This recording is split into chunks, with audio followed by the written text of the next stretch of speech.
Bonjour, donc aujourd'hui une petite vidéo sur l'atelier Composite Design. Donc pour commencer correctement, on va partir d'une surface, par exemple cette surface-là, qui sera la surface de drapage qui correspondra à la surface de mon moule, et je vais dessiner mes différents plis qui seront là-dessus. Donc ça, admettons que si c'était le fichier surfacique qui m'a permis de générer ma surface de moule, généralement je mets cette surface-là là où l'ensemble des surfaces dans un assemblage. Et cet assemblage-là, je fais une publication. Ce qui permet donc, avec cette publication, je vais faire un copier et je vais créer un nouveau part, donc composite, que je vais appeler composite.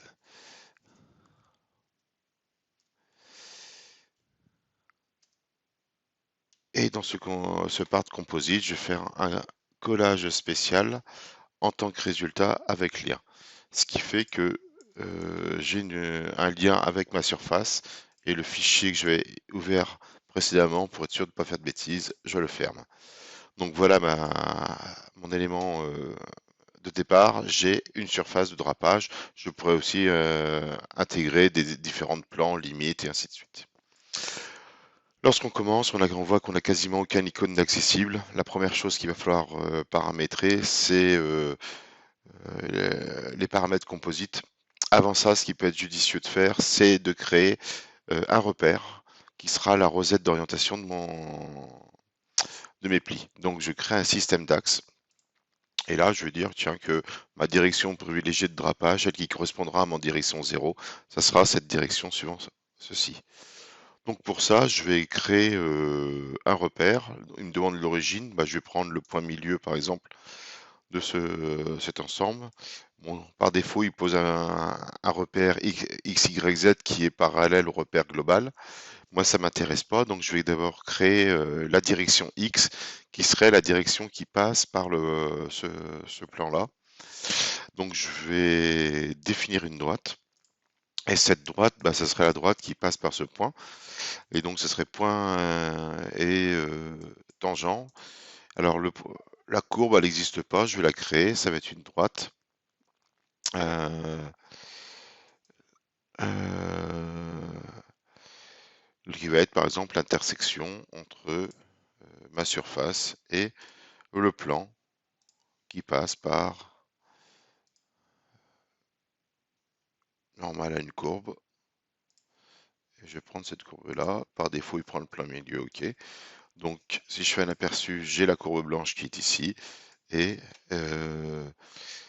il va prendre un élément qui est tangent à cette courbe et qui passe par l'élément 2, qui est l'origine, le point que j'ai défini comme origine. Ok. Donc, on voit que ça m'a donné une direction X. Aller dans l'autre sens, je vais pouvoir inverser pour l'avoir dans le bon sens. Par contre, si je regarde, le X est bien orienté et le Y est perpendiculaire à la surface, alors que moi je voudrais que ce soit direction Z. Donc dans ce cas-là, le plus simple à faire, c'est de se prendre la direction Z, de créer une droite avec l'option normale à une surface. La surface, c'est ma surface de moule. Le point d'origine, c'est toujours l'origine de mon repère. Ok. Donc là, on voit qu'il a bien mis le X correctement. Le Y est vers la droite et le Z vers le bas. Alors c'est un peu gênant parce que moi j'aurais préféré que le Z soit vers le haut, qui serait plutôt ma direction du dessus du moule. Donc je vais inverser aussi Z. Alors dans tous les cas, le repère, une fois qu'il doit être créé, vous devez forcément avoir un repère direct. Une fois que c'est fait, je valide, OK, et dans l'arborescence, je vois que dans mon système d'axes, j'ai un premier repère. Je pourrais créer autant de repères que j'aurais de directions de drapage par zone. Là, pour l'instant, j'en crée une. Une fois que j'ai fait ça, je peux commencer à faire les composite parameters. Alors, plusieurs onglets. Le premier, c'est matériaux. Donc, il faut au préalable avoir créé un fichier matériaux que je vais ouvrir là. Vous pouvez aller voir la petite vidéo que j'ai faite là-dessus. Donc, je vais faire Add matériel. Je vais parcourir le répertoire. Je vais aller dans mon répertoire de travail et j'ai fait un fichier matériaux dans lequel j'ai plusieurs matériaux. Donc là, il faut imaginer que ce fichier matériaux, c'est ni plus ni moins que la base de données de l'entreprise. Alors j'ai plusieurs, toutes les familles où je peux prendre tout ce qui fait vert. Bah tiens, aujourd'hui je vais utiliser le taffetas, le serger et un cousu 0,90. Donc je sélectionne pour cela, je suis OK. Donc il m'a créé il m'a apporté les différents tissus et on voit qu'il a apporté ici deux vers E9 qui sont ni plus ni moins que la composition du NCF, là, du cousu LT400. Je peux rajouter d'autres matériaux, par exemple en carbone. Je vais prendre un carbone sergé. OK. Et je vais aussi rajouter un matériau d'âme qui sera les Rex C70-75 d'épaisseur 1 mm. OK. Ça, c'est la première phase. Donc ça, ce sont tous les matériaux que je pourrais utiliser lors de la mise en œuvre sur ce projet. Les directions. Ce sont les directions de drapage que je pourrais choisir. Donc on voit que les directions de drapage, il y a un nom et une valeur. Je mets le même nom et valeur qui sont identiques. Et on voit qu'ici, il y a une couleur qui est associée à la direction 0. Il y aura une couleur rouge qui sera associée à la direction 45 degrés, vert pour moins 45 degrés et bleu pour 90 degrés. Si je veux créer une nouvelle orientation, je fais ajouter une orientation. Je vais lui donner un nom, par exemple à 30 degrés. L'orientation, c'est du 30 degrés et je vais lui donner une couleur qui serait par exemple cette couleur verte pastel. Ok, donc j'ai rajouté une orientation que je pourrais choisir parmi l'ensemble. Rosette, je dois rajouter un minimum une rosette, donc je vais faire add rosette et là il me demande de sélectionner un système d'axe, c'est pour ça que je l'avais créé en amont et je vais prendre mon repère 1. Ok, alors on voit que c'est cette rosette, je peux cacher éventuellement ceci. Ben, cette rosette, qu'est-ce qu'elle a de particulier? Ben, on va retrouver les orientations avec les couleurs associées. Donc on voit le 0, 45, moins 45, 90 par défaut et mon orientation à 30 degrés. Chose qui, pour la taille de la rosette, il y a plusieurs possibilités. C'est soit je donne une taille en pixels, et si j'affiche mon moule, l'avantage est que je zoome ou je dézoome, j'aurai toujours la même taille. Si par contre je le mets en taille constante, que je dézoome ou je rezoome, ça change. Moi j'aime bien la taille en pixels, comme ça permet de toujours voir ma rosette. Ok. Une fois que j'ai fait ça, c'est le minimum, je peux valider et on voit que j'ai accès à plusieurs icônes. Donc là, c'est bon, je vais sauvegarder par principe, enregistrer.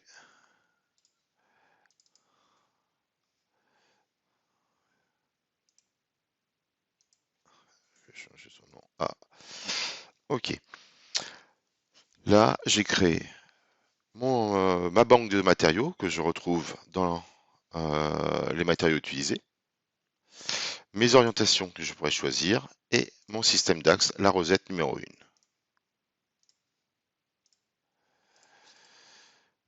La petite boule verte dit que c'est que les paramètres composites sont à jour, c'est qu'il y a un lien avec le fichier matériaux et c'est à jour. Une fois que j'ai fait ça, je vais commencer par créer des frontières.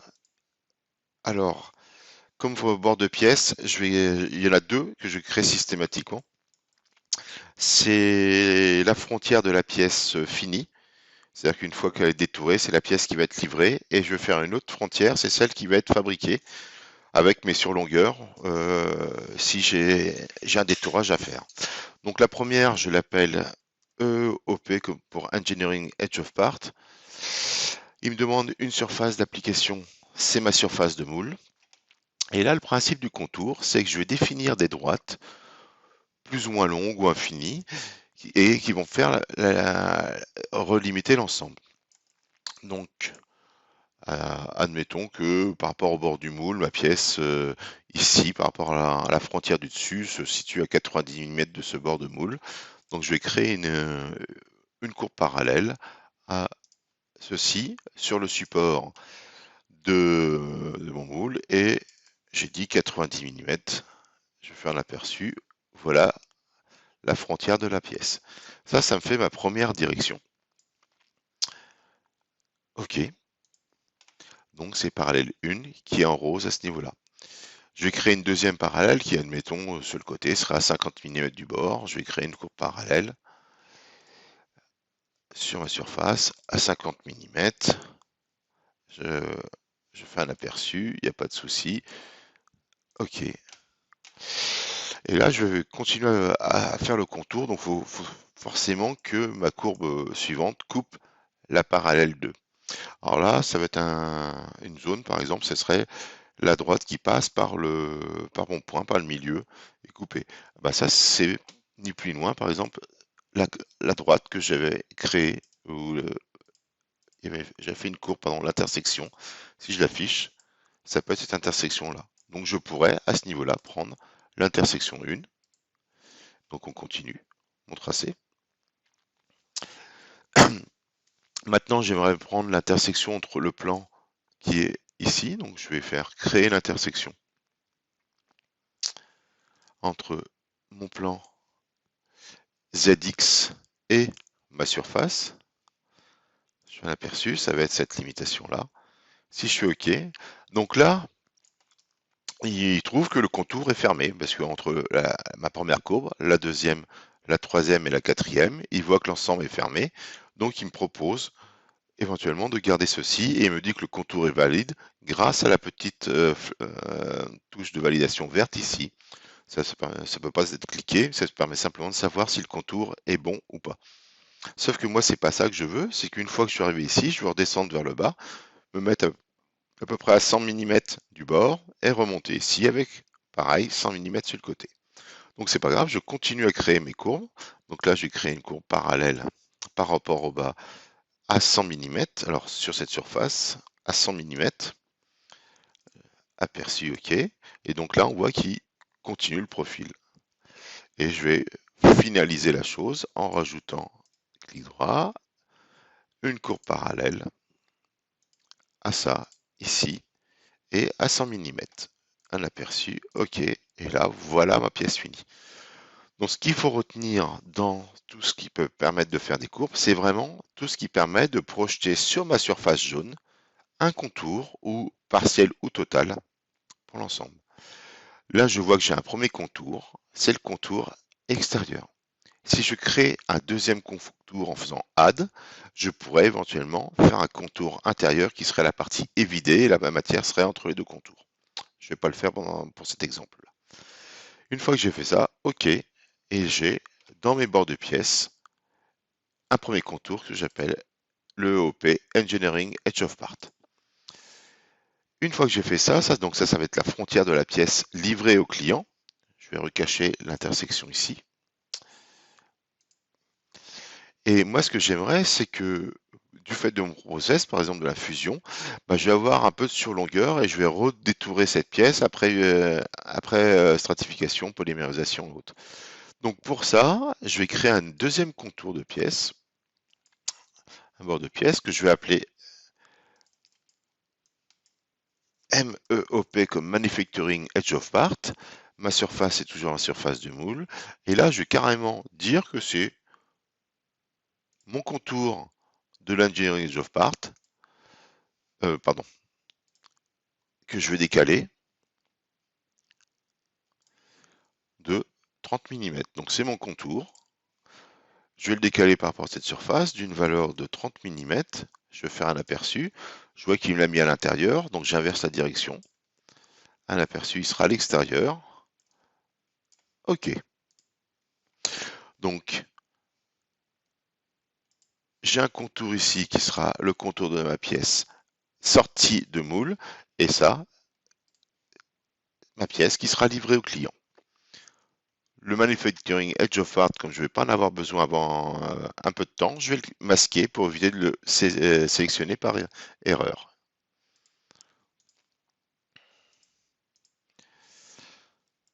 Donc là, j'ai mon premier contour, j'ai ma rosette, j'ai défini mes matériaux, je vais pouvoir commencer par créer mes plis. pour ça, il faut d'abord définir un pli groupe. Ce pli groupe, c'est quoi? Alors, on peut lui donner un nom. Le nom, il y a une surface, c'est la surface du moule qui est là, si elle n'était pas sectionnée. Il y a une rosette qui est la rosette 1. Par contre, on voit qu'il y a une direction de drapage qui est indiquée par la flèche rouge. Donc là, je vois qu'il draperait sur la face qui serait en dessous. Moi, ça ne m'intéresse pas, donc soit je clique sur la flèche rouge, soit je clique sur le bouton inverser la direction. Donc faire attention. Ce qui peut être judicieux, c'est de verrouiller à ce niveau-là la direction de drapage. Sinon, lors de la création de pli, on peut oublier de réorienter correctement et faire une erreur. Enfin, je vois un plan pour la mise à plat des plis. Donc moi, ce que je fais, généralement, je vais créer un plan parallèle. Donc, un plan décalé par rapport au plan ici. Et je vais le mettre fortement décalé pour pas que ça me dérange lorsque je vais faire des zooms. Je vais pouvoir travailler comme ceci sans être dérangé par ça. Et sur ce plan-là, ce sera faite la mise à plat de tous mes plis. Donc une fois que j'ai fait ça, j'ai dans superposition mon pli groupe. Donc si j'ai besoin de modifier, je clique dessus. Je pourrais choisir plusieurs choses. Ah, petit bug, il n'a pas créé le plan décalé.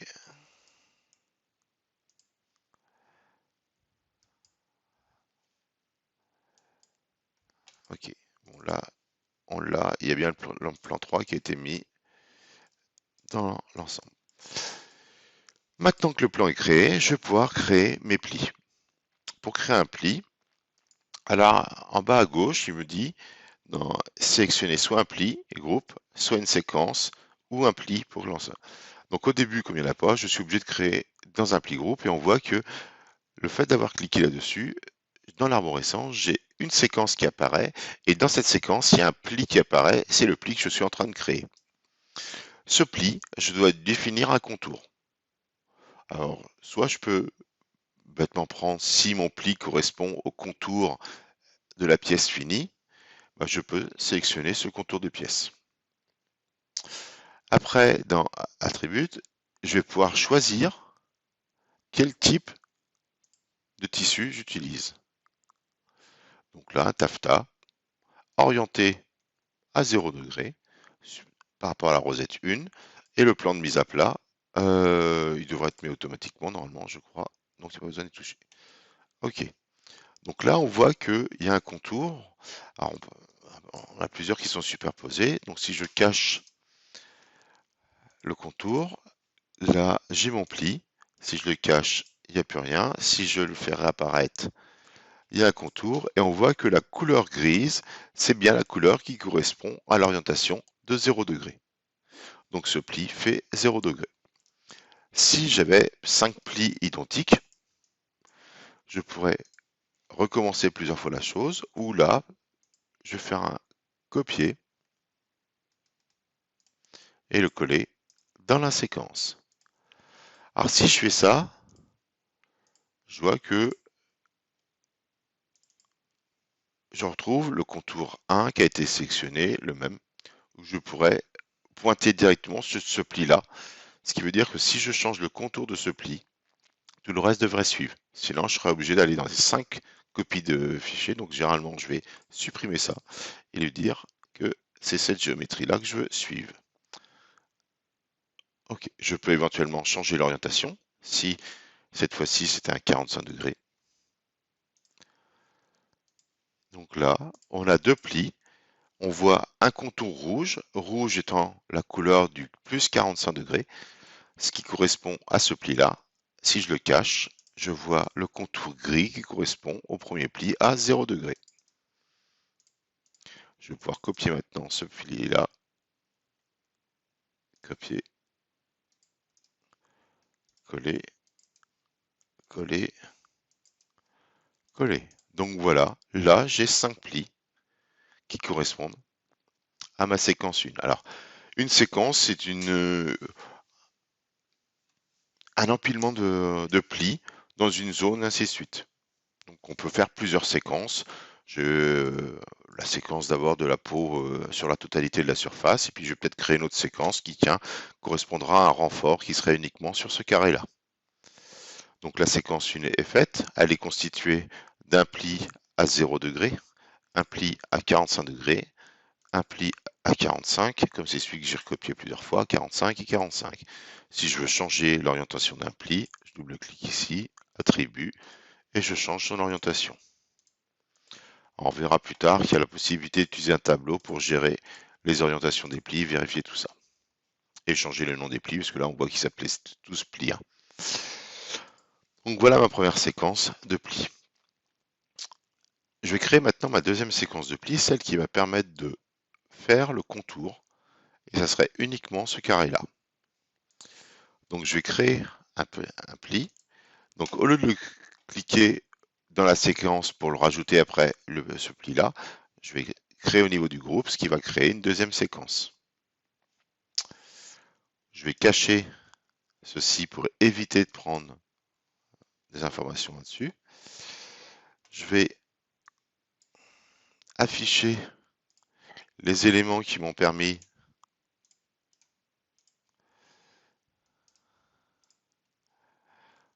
donc le contour, je vais le cacher lui. Par contre, je vais afficher les différentes courbes qui m'ont permis de créer l'ensemble. Et je vais reprendre celle qui m'est servie ici à l'intersection.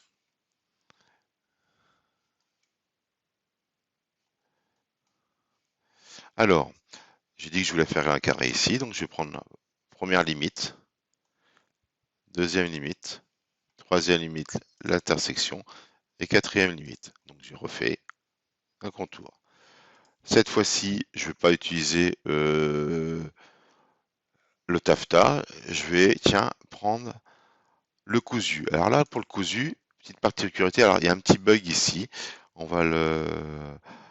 on agrandit la fenêtre, alors c'est un peu particulier. Vous voyez, quand j'agrandis, il y a AND A et AND B qui fait un petit bug. Dès que je mets ma souris devant, je ne peux pas l'avoir. Donc, pour accéder à ça, je suis ici, je fais Shift Tabulation, et avec les flèches, là, je peux choisir si c'est AND A ou AND B. Alors, c'est quoi? Mon cousu, c'est un cousu 0,90, et la question, c'est est-ce que je mets mon 0 en dessous ou au-dessus? Donc, en fonction de la façon que je l'ai décrit dans mon fichier matériaux, si je prends AND A, ça respecte l'ordre que j'ai créé lors de la création du matériau.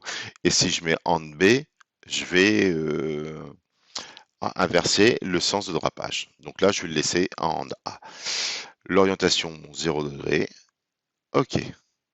Donc là, on voit, si je cache tous les contours de pièces, je vois que j'ai ma séquence 2 qui est un pli gris. Je vais refaire un pli dans cette séquence, donc là, cette séquence.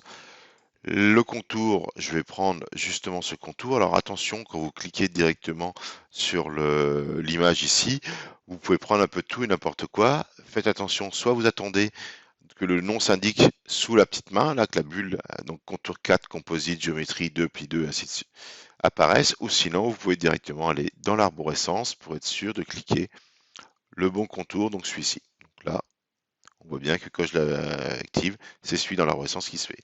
Donc c'est ce pli-là, c'est la même surface. Cette fois-ci, par contre, je voudrais le draper en B. Donc je vais afficher B. Avec la barre d'espace, comme il y a un petit bug là, je valide. Alors attention, si la barre d'espace est associée par exemple à cacher afficher les pièces dans Katia, il faut désactiver cette option avant pour pouvoir mettre AND A ou AND B. Donc là, je suis passé à AND B. OK. Donc si je fais je détaille un peu ce qu'il y a sur mes plis. Donc j'ai des contours, bon, c'est les deux mêmes contours. Les orientations, c'était 0 degré à chaque fois.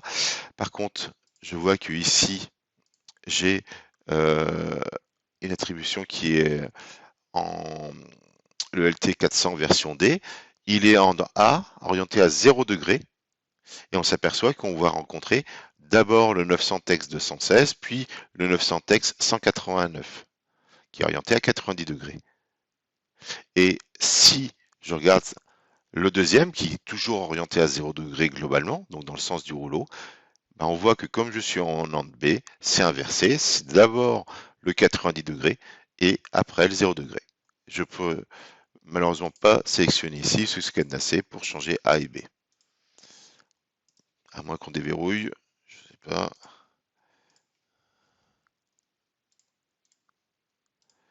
Donc si on a déverrouillé, on peut pas changer. Bon.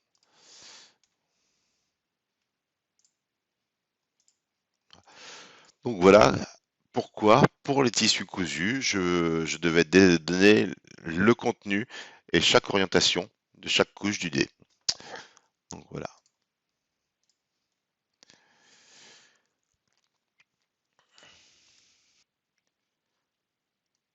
Donc maintenant qu'on a nos plis, si on veut voir un peu à quoi ressemblent nos plis, on peut utiliser ici l'outil pli sectioning. Donc ça permet de faire une section dans notre stratifié et de voir comment il est constitué. Donc comment ça se comporte, cette fonction? Donc soit je peux choisir l'empilement complet, soit seulement une partie des groupes. Donc là, comme j'ai qu'un seul pli groupe, à ce niveau-là, je vais prendre un servir même.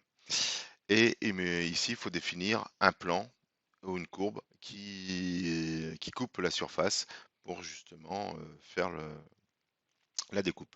Donc je vais créer un plan décalé par rapport à celui-ci de inverser la direction de 50 mm. Donc voilà la première coupe et on peut en faire plusieurs. J'en coupe une deuxième, je crée un plan qui est décalé par rapport à celui-ci et avec une distance que je vais mettre par ici. Ok. Ok, donc je vais avoir deux coupes. Si je fais appliquer, déjà je vais voir à ce niveau-là, en faisant un zoom, l'ensemble qui est représenté. Donc on voit que ici je suis constitué de 5 plis dans cette zone-là. Et que ces 5 plis, il y en a 2 qui sont orientés à 0 degré, les gris, et que ceux-là sont orientés en rouge à donc plus 45 degrés. La représentation peut être soit faite avec les plis qui retouchent forcément la surface quand il n'y a aucun pli en dessous, soit il reste à iso-altitude. On peut avoir une représentation pleine ou en rectangle. J'applique. Donc c'est plus facile à voir comme ceci, ou simplement une droite. Et ici, alors, on peut mettre un facteur d'échelle. Donc, si on veut à l'échelle 1, on met 1, appliquer. Le problème, c'est que si on fait ça, bah, comme nos plis sont vraiment très très fins, il faut fortement zoomer pour voir l'ensemble. Alors, ça peut être intéressant de le mettre à l'échelle 1 pour vraiment avoir une idée de ce à quoi ça ressemble. Et ici, on peut, lorsqu'on a des dégradés, dire sur combien de millimètres, au bout de combien de millimètres, le pli replonge pour coller le pli du dessous. Donc là, pour les exercices, je vais le mettre en x10, histoire de pouvoir voir sans être obligé de zoomer fortement l'ensemble. Et donc, j'ai coupé suivant deux directions, donc on voit ce qui se passe suivant les deux directions à ce niveau-là. Donc on pourrait rajouter autant de plans que l'on veut pour faire ça. Ok, l'ensemble apparaît dans outils de revue, dans section 3D, et j'ai deux sections que je peux après, si je veux, cacher ou afficher. Alors attention, à chaque fois que l'on va mettre à jour, faire quelque chose sur des plis, ceci va être recalculé systématiquement.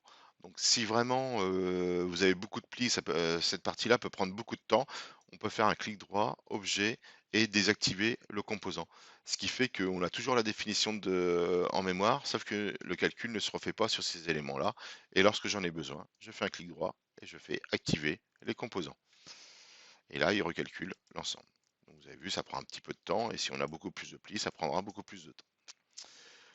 Donc voilà comment voir nos plis en section. Donc là, on va passer à la relimitation des plis. C'est-à-dire qu'une fois que j'ai fait mes contours, on pourrait imaginer, si j'ai des dégradés à faire, de réduire à chaque fois le contour de 10 mm. Et si j'ai 20 ou 30 plis, ça risque d'être assez fastidieux à faire. Donc il y a une fonction qui existe. Cette fonction, c'est la fonction limite contour. Et comment elle fonctionne celle-ci? Donc, la fonction limite contour, donc déjà, il faut choisir une entité. Donc, quels sont les contours, les plis que je vais relimiter. Donc là, je rappelle, il y a deux zones. Il y a la zone qui correspond ici à ceux qui sont carrés à ce niveau-là. Et je vais les cacher justement. Et je vais me préoccuper uniquement des premiers plis, les 5 premiers plis que j'avais à ce niveau-là. Pour ça, je vais sélectionner ma séquence. En réalité, quand je sélectionne ma séquence de plis, on va voir que derrière, il prendra les 5 éléments qui étaient dedans. Il me demande quelle est la courbe qui va permettre de relimiter l'ensemble. Donc, je vais créer une courbe parallèle. Et parallèle à quoi? Donc, idéalement, je vais reprendre mon contour, un parallèle 4, qui était la courbe qui était située ici. Je vais prendre ce support-là et je vais me mettre à 150 mm, un aperçu. Voilà, donc j'ai ce trait blanc. Et ce trait blanc, ça va être, qui est passé en rose maintenant, que j'ai validé, ça va être la courbe à partir de laquelle il va relimiter les plis que j'ai sélectionnés. Donc, première chose, lorsque je prends qu'une limite, comme ceci, j'arrive ici, donc j'ai défini les plis qui allaient être limités. Là, c'est ces 6 plis-là, 5 plis-là, pardon. La courbe, c'est la courbe qui est en violet et qui permet de relimiter. Et là, je peux déjà choisir de quel côté je vais garder la matière. Donc, si je cache mon moule, on voit mieux. C'est soit je garde la matière côté gauche, là qui est en orange, ou côté droit. Une fois que j'ai vu ça, je peux ici donner la valeur de l'étagement. Donc, le dégradé va se faire, et si j'augmente, je vais prendre 10 mm par exemple, et je vais faire appliquer. On voit que les plis ont été dégradés de 10 mm. Alors là, pour choisir de quel côté je dégrade la longueur des plis, j'appuie sur la petite bourse qui correspond au relais de meeting curve. Et à ce niveau-là, je peux choisir staggering direction inversé ou cliquer sur la flèche orange. Si je fais fermer et appliquer, on voit que le dégradé, là, il est de ce côté-ci. Alors si je reprends ma coupe de matériaux, on voit ce que ça donne. Donc si je suis à gauche, on voit que le pli le plus grand est en haut et le pli le plus petit est en bas. Donc le premier pli est relimité là, le deuxième ici, le troisième là, quatrième et enfin le cinquième qui est relimité ici. À chaque fois, comme j'ai indiqué ici 10 mm, j'ai 10 mm entre deux limitations. Si j'inverse le côté, je fais fermer et appliquer, on s'aperçoit que le dégradé est dans l'autre sens. La staggering step, c'est le décalage du premier pli, entre guillemets. Donc si j'augmente à 1, si je fais appliquer, on voit que par rapport à la ligne blanche qui était ma ligne de relimitation, le premier pli, lui, s'est raccourci déjà de 10 mm, alors que quand je suis à 0, le premier pli est au niveau de ma courbe de relimitation. Donc en faisant ça, je suis capable de décaler un peu plus loin ma relimitation du premier pli et les autres gardent. Donc là, j'ai 3 fois 10, 30 mm. Donc j'ai 30 mm ici et après j'ai 10 mm entre chaque pli. Mais là, ça veut dire que si je prends ça, je suis capable, en mettant une valeur négative, appliquée, d'avoir une relimitation qui commence à gauche, puis à droite, voire si je mets moins 4, comme j'ai 5 plis, on s'aperçoit que le premier pli est le plus lent et le dernier s'arrête exactement à la limite que je me suis fixée. Donc avec ceci, je suis capable de choisir de quel côté je dégrade et éventuellement avec le staggering step de décaler la valeur du premier pli pour avoir un dégradé qui serait comme j'en ai envie. Donc soit je peux choisir que le pli le plus grand est le pli du dessous ou le pli le plus grand est le pli du dessus. Donc voilà comment se passe la relimitation. Donc, je vais faire un dégradé. avec ici, donc pour parallèle curve, je vais mettre à 0 ici, fermer et appliquer. Donc là, le pli le plus grand est au-dessus. Voilà la relimitation. Si je valide, OK. Voilà les plis. Le pli le plus petit est en dessous, premier pli, deuxième pli, troisième, quatrième, et enfin le dernier pli, c'est celui qui a le contour le plus grand. Cette relimitation, je peux choisir plusieurs contours. Alors que là, j'ai une première courbe qui me permettait de limiter mon pli, celle-ci. Je vais créer une deuxième courbe parallèle. Je vais prendre la parallèle qui est en bas, celle qui était ici, et je vais me décaler sur ma surface de moule, une distance de, comme ceci, 180. OK. Donc là, le fait d'avoir deux courbes, j'ai toujours la possibilité de choisir de quel côté sera la matière, mais ce côté va changer en fonction de la forme violette. Je m'explique. Si je regarde ici, pour chaque ligne, j'ai une flèche verte qui me dit en quel sens je balaye ma courbe. Donc si cette flèche verte ici est dans ce sens-là, je vais partir de l'extrémité, arriver ici et changer de direction. Si j'inverse la flèche verte, donc je vais inverser la direction donc, de la première ici, il va prendre de l'autre côté. Donc avec ça, je peux choisir de quel côté je prends la première relimitation. Si je prends la deuxième ligne, je peux faire la même chose et choisir de quel côté je vais relimiter mes plis. Une fois que j'ai défini ceci correctement, je peux choisir de quel côté je garde la matière.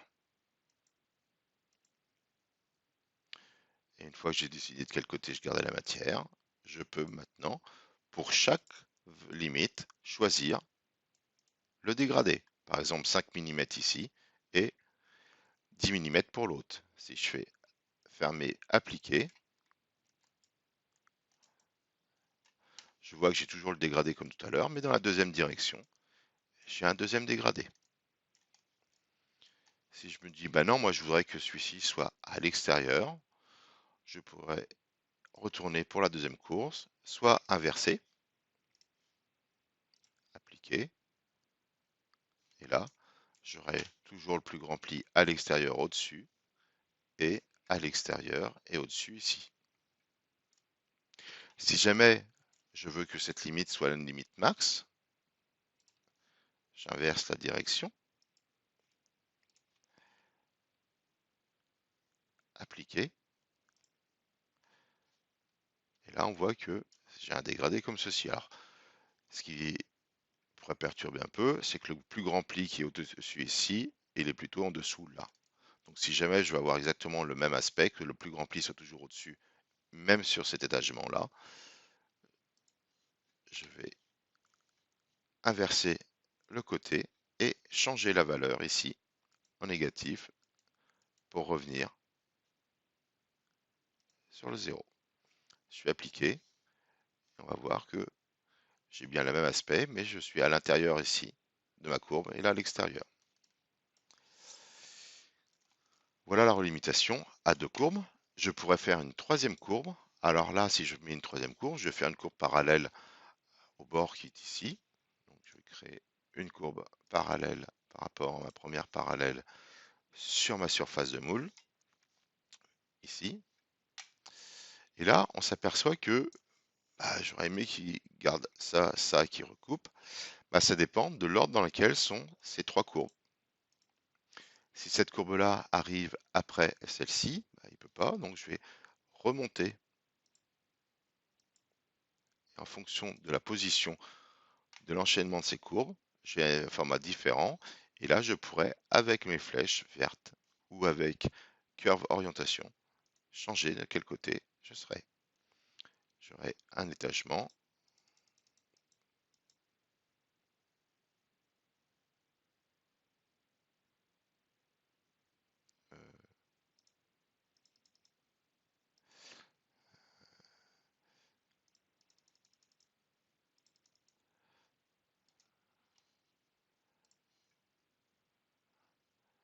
Donc voilà mes plis qui seraient relimités.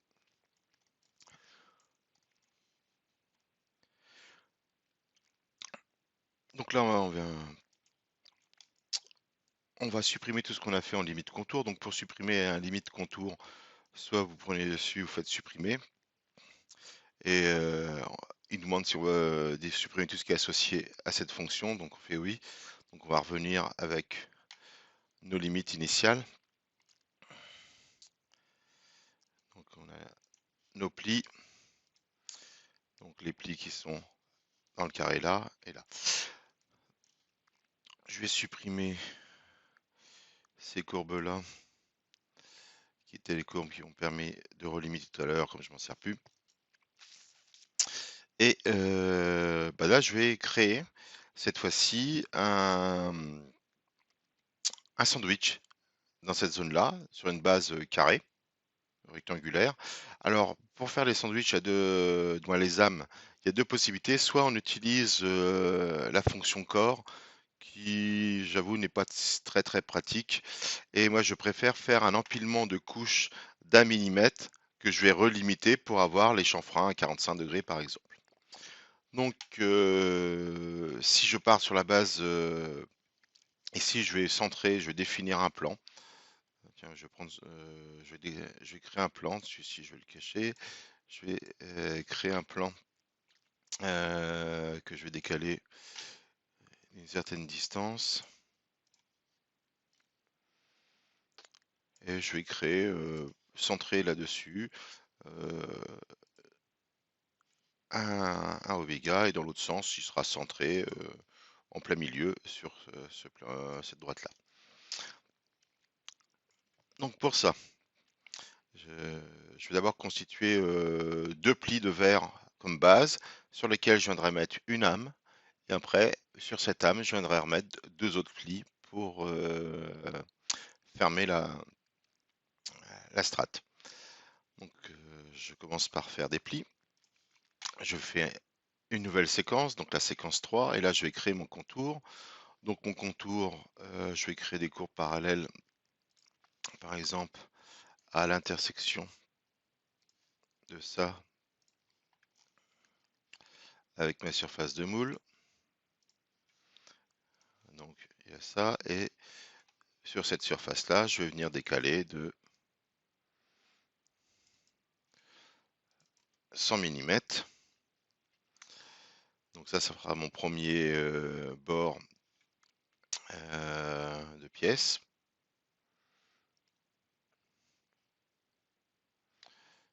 Ok. Le deuxième, je vais créer une courbe parallèle par rapport à la courbe qui est ici. Alors celle-ci, c'est celle qui va servir à me faire mon plan, donc c'est cette intersection-là. Et je vais inverser la direction.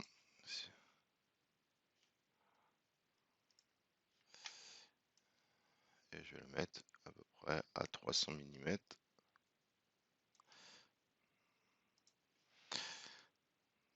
Ok. Troisième courbe parallèle, bah, je vais la faire par rapport à la première, donc créer une courbe parallèle. Alors, c'est une courbe parallèle par rapport à celle-ci. Je ne peux pas la sectionner, donc je vais les sectionner dans le pli. Séquence, pli, géométrie, contour, contour. Et je vais prendre la première parallèle. Le support, c'est ceci. Je vais inverser la direction et je vais mettre à 200 mm. Donc voilà ma deuxième. Et enfin, je vais revenir ici, faire quelque chose à 400. Donc je fais pareil, créer une courbe parallèle à la parallèle 10 sur le support, c'est ça. Je vais inverser la direction et je vais mettre à 400 mm. Je vais me mettre un peu plus loin que 400. Je vais mettre à 600. Ok, donc voilà mon contour. Et ça va correspondre au premier pli de verre, par exemple. Donc je vais chercher un sergé, par exemple, orienté à 0 degré. Ok. Donc si je regarde mon pli, maintenant j'ai un pli qui est un peu plus élevé, un peu plus épais, pardon, qui correspond à ce contour, pli numéro 4. Une fois que j'ai fait ça, si j'ai dit que j'avais deux épaisseurs, je vais faire un copier, coller, et j'ai un deuxième pli. Alors éventuellement, pour le contour, je peux supprimer tous les contours et dire bêtement, reprends le contour du pli précédent.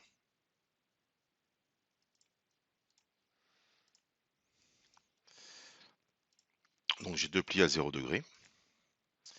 Donc 0 degré étant toujours orienté par rapport à cette flèche-là. Maintenant, je vais créer ma première âme. Donc je vais prendre ici, donc le pli numéro 5 sera première couche de lame. Je vais prendre le contour du pli précédent.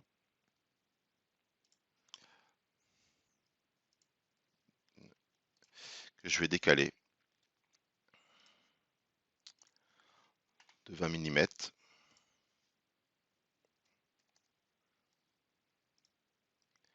À l'intérieur, donc autre direction. Ok. Donc ça sera ma surface d'Erex, la base. Donc je prends de l'Erex en épaisseur 1 mm, orienté à 0 degré par rapport à la rosette 1, et je fais OK. Donc voilà l'ensemble. Alors là, comme on est en train de faire quelque chose qui va avoir une certaine épaisseur, je retourne dans ma section 3D.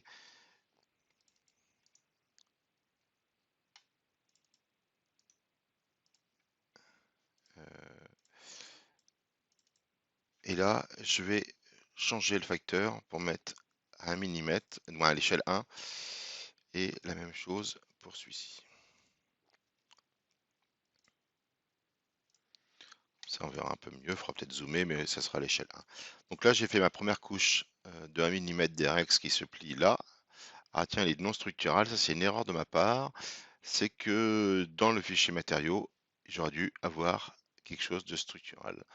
Donc je vais ouvrir mon fichier matériaux. Je vais aller dans mes âmes, l'Erex 1 mm, composite, et là je vois que c'est non structural alors que c'était indéterminé. Je suis appliqué, OK. Je peux fermer, oui. Alors, si je mets à jour ici, on voit qu'il reste toujours non structural, ça veut dire qu'il va falloir rerouter les matériaux. Pour ça, je vais dans les paramètres composite. Je vais voir dans les matériaux, je vais prendre l'Erex et je vais faire rerouter le matériau. Comme il est au même endroit dans le fichier, je fais OK. Sinon, je pourrais aller chercher dans le nouvel emplacement dans le nouveau fichier. OK, je valide. Là, l'ensemble est bien vert maintenant. Et ici, le pli numéro 5 n'est plus avec le défaut non structural. Mise à jour locale, il n'y a pas de problème, tout va bien. Donc j'ai ma première couche d'1 mm des règles. Si je considère que cette règle fait 8 mm d'épaisseur, bah, je vais copier. Là c'est le pli et je vais le coller. Alors je colle une première fois. Je vais changer son contour. Je vais l'enlever et je vais dire qu'il est égal au contour du précédent. Ça évite, si j'ai besoin de changer un contour, de ne pas changer tous les contours à chaque fois. OK. Donc là, actuellement, j'ai 2 mm d'Arex qu'on voit ici. Et je vais continuer pour avoir mes 8. Donc, copier. Et je colle. 3 mm, 4 mm, 5 mm, 6 mm, 7 mm et 8 mm. 1, 2, 3, 4, 5, 6, 7, 8 plis. Si je regarde, je devrais normalement, mise à jour locale. Ah, je vois pas pourquoi.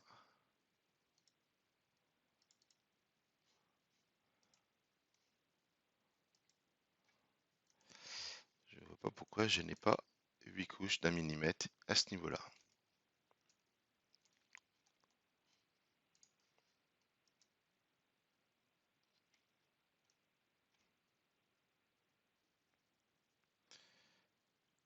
Donc là, c'est bon. J'ai mes 8 couches. Sauf que, idéalement, ce qu'il faudrait, ce serait les chanfreinés. Alors, je mets dans un sens. Je vais ici un plan. Si je veux la partie non visible, ce plan-là, je vais le déplacer pour le mettre dans l'autre. Comme ça, on voit l'ensemble. Donc là, pour pouvoir définir ce sandwich avec un chanfrein, par exemple, à 45 degrés, bah, pour faire ça, je vais faire un limite contour d'uniquement les plis qui sont. Alors, je vais prendre dans l'ordre qui correspondent à mon pli d'Erex. Donc, je ne sais plus ce que j'ai pris. Je recommence. Donc, j'ai sélectionné avant mes 8 plis. Je fais limite. Donc, j'ai 8 entités ici.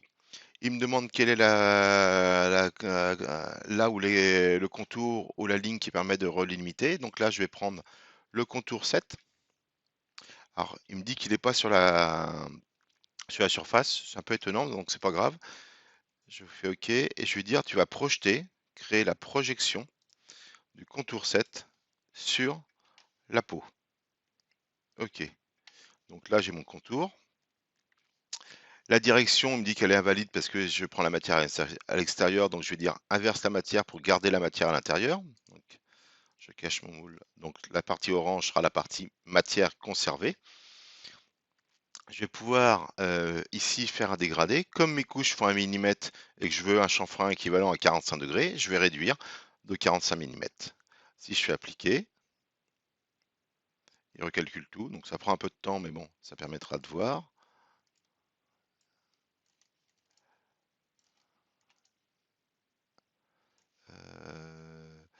Il n'a rien fait. Alors là, la raison, c'est qu'il a dû retailler à l'extérieur. Je vais, avec la petite bourse, regarder de quel côté la fameuse flèche orange, elle est du mauvais côté. Je fais inverser pour être à l'intérieur. Fermer, appliquer. Donc là, il recalcule mes deux coupes. Et on voit bien que ces poudres sont maintenant à 45 degrés. Je rappelle, elles sont représentées à l'échelle 1 actuellement. Donc dans les deux directions, j'ai bien chanfreiné.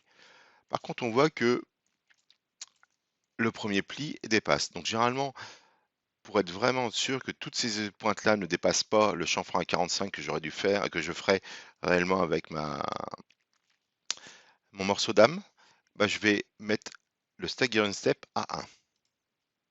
Appliquer. OK. Donc voilà, mes plis qui sont tous retaillés, telle sorte que mon RX qui est ici serait chanfreiné avec un angle de 45 degrés. Une fois que j'ai fait ça, bah, je vais recréer des plis pour fermer la peau supérieure de mon âme, de mon sandwich. Donc pour ça, pli dans la séquence 3, c'est le pli numéro 6. Donc le contour, je vais prendre le contour de mon pli, le contour 6. Le matériau, c'est toujours mon serger. OK.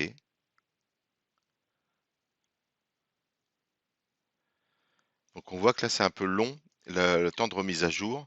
Donc là, je vais faire ce que j'avais proposé tout à l'heure, de désactiver momentanément les composants. Maintenant, ce qui permet de travailler en étant beaucoup plus fluide lors des mises à jour. Donc copier, coller. Donc j'ai deux plis de verre, j'ai un RX chanfreiné à 45 degrés et deux plis de verre. Voilà comment faire un sandwich localement sur une peau. Je pourrais, si je veux, parce que là, en regardant l'allure des découpes, on s'aperçoit que je vais avoir 4 épaisseurs de verre au niveau de l'extrémité ici. On a bien les 4 épaisseurs ici, orientées à 0 degré. Si jamais je voulais faire un dégradé pour celle-ci, pour éviter justement qu'il y ait cette marche violente, je pourrais cette fois-ci sélectionner les deux premiers plis, puis les deux derniers. faire limite contour, créer la projection du contour numéro 6 sur ma surface de moule.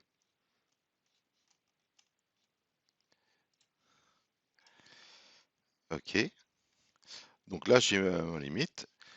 Il me dit que ça invalide la direction, je mets à l'intérieur. Je vais regarder comment sont les dégradés. Donc là, je voudrais faire tiens, 5 mm.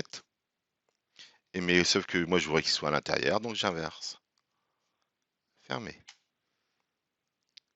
OK.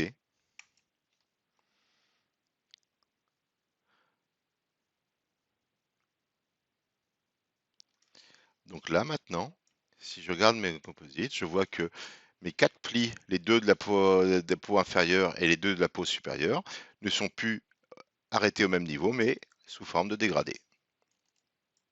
Voilà.